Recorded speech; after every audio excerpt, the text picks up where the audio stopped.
Você lembra aquela passagem que Jesus está expulsando demônios? E aí os líderes religiosos chegam e falam assim: ei, ele está expulsando demônio por Beelzebu. Aí ele fala: pera. Para tudo, gente. Aí Jesus está, tipo assim, Jesus está dizendo assim: gente, ó, é o seguinte, vocês podem discordar de mim, mas vamos usar a lógica. Como é que o diabo expulsa o diabo? Sai, diabo, em nome do diabo, e o diabo sai porque o diabo manda. Não tem como. Como é que eu expulso demônio no nome de demônio? Não tem sentido o que vocês estão falando. Uma casa dividida não subsiste.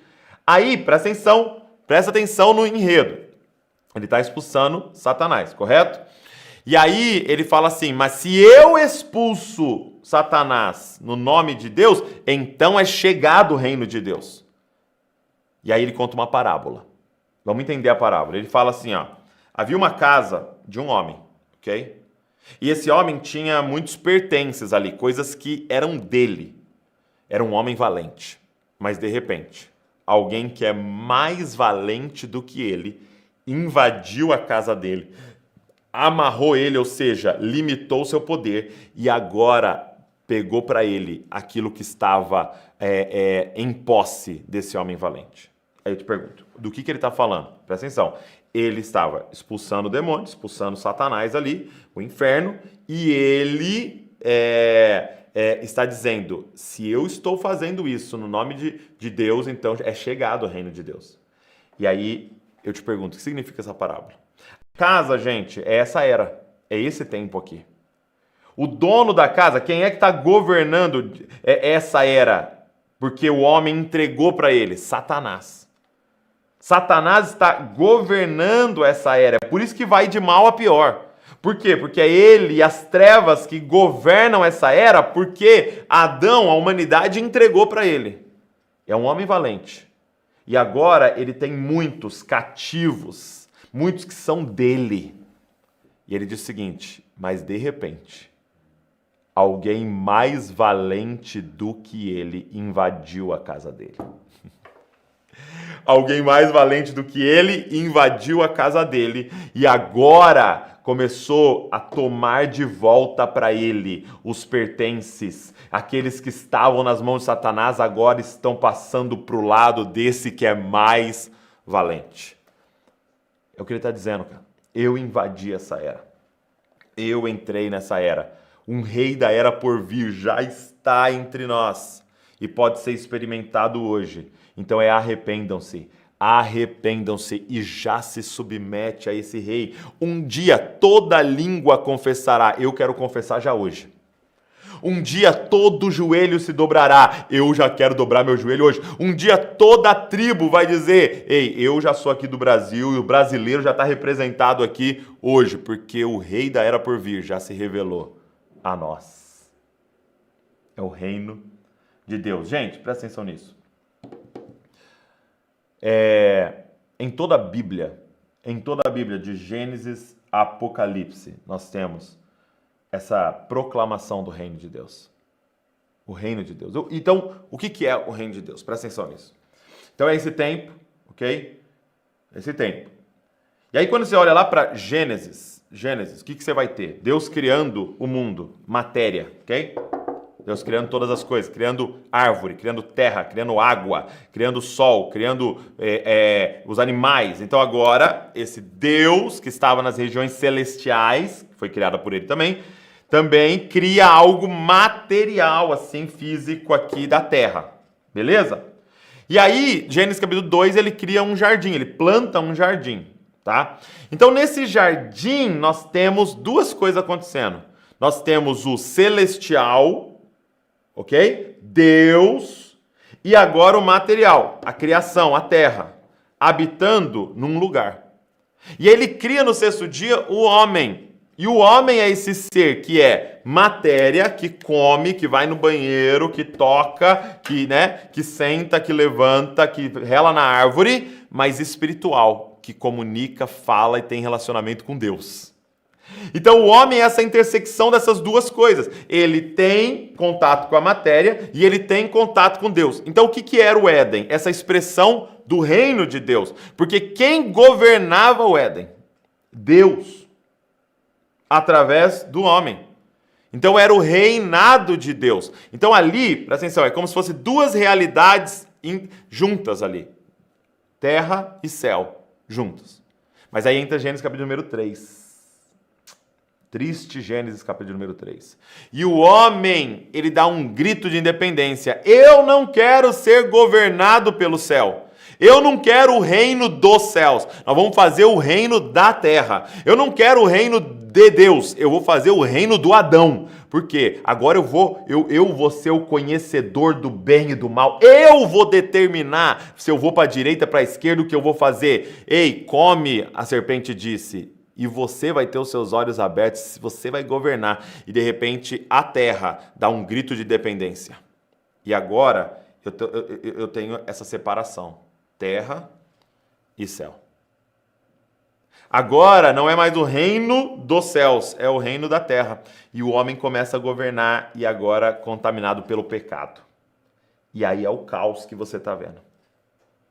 É o caos que você está vendo. E o céu não pode mais estar em conjunto com a terra. Por quê? Porque o céu continua santo, santo e santo. E a terra agora tem pecado.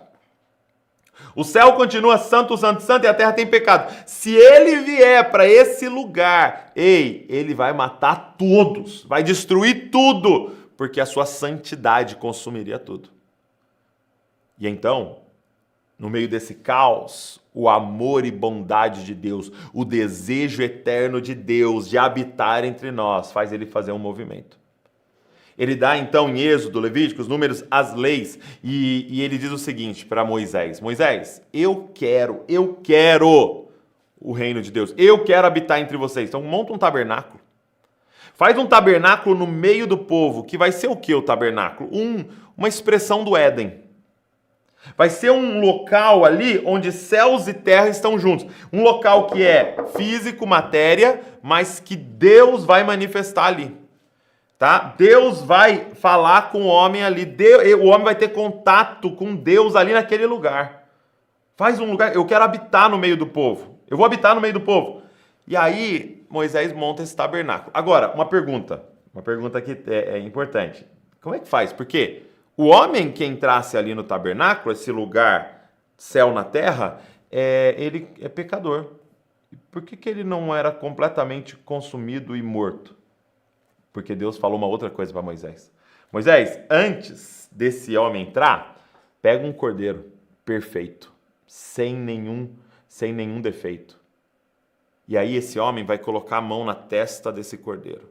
Ele vai confessar os pecados dele. Os pecados dele serão imputados nesse cordeiro. E ele vai sacrificar esse cordeiro. E de repente abre um espaço de santidade para que esse homem possa entrar na presença de Deus. Presta atenção, ele vai viver o reino de Deus, o governo de Deus, porque ele é bom e ele é perfeito, esse homem? Não, porque um cordeiro inocente morreu no lugar dele. Por isso que ele pode viver naquele momento, acessar aquele lugar de novo.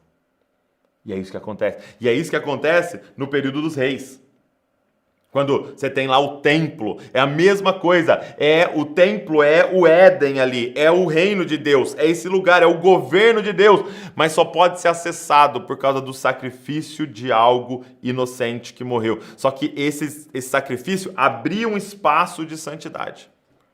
Abria um espaço de santidade, mas não conseguia redimir o homem. Não podia redimir o homem. Presta atenção nisso.